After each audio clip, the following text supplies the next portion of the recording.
Penangkapan seorang tokoh masyarakat berinisial TS yang diduga terlibat dalam kasus pidana di Pondok Rangon, Kelurahan Harjamukti, Kecamatan Cimanggis, Kota Depok, pada Jumat, 18 April 2025, berakhir ricuh.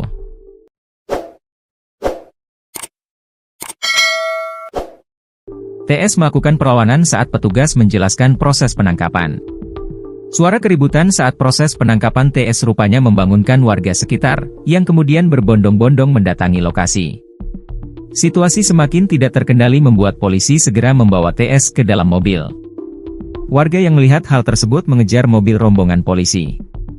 Kasat Reskrim Polres Metro Depok AKBP Bambang Prakoso mengatakan, TS adalah tersangka kasus penguasaan lahan dan kepemilikan senjata api.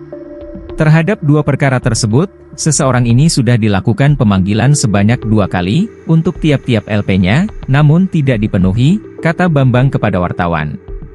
Namun, saat melakukan penjemputan, tim yang beranggotakan 14 orang itu berhadapan dengan situasi yang tak terduga. Keinginan untuk membawa keadilan justru berujung pada kerusuhan. Saat hendak dibawa, TS melakukan perlawanan hingga akhirnya membuat keributan di lokasi.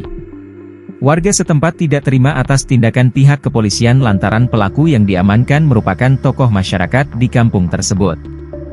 Dalam upaya membawa tersangka, tim Satuan Reskrim membawa kendaraan roda 4 di kampung tersebut.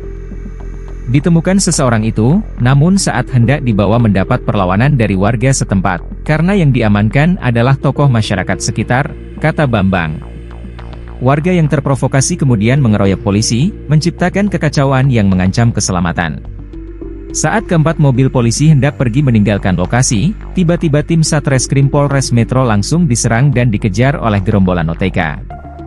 Satu mobil polisi membawa pelaku berhasil kabur dari kejaran massa hingga sampai ke Mapolres Metro Depok. Namun, 3 mobil lainnya tertahan di gerbang portal hingga berakhir di amuk massa dan berujung pembakaran. Nah, 3 kendaraan yang tertinggal di lokasi tersebutlah yang dibakar atau dirusak oleh warga Pondok Rangon, ujarnya. Beruntung, anggota Satreskrim Polres Metro tidak mengalami luka-luka yang berarti.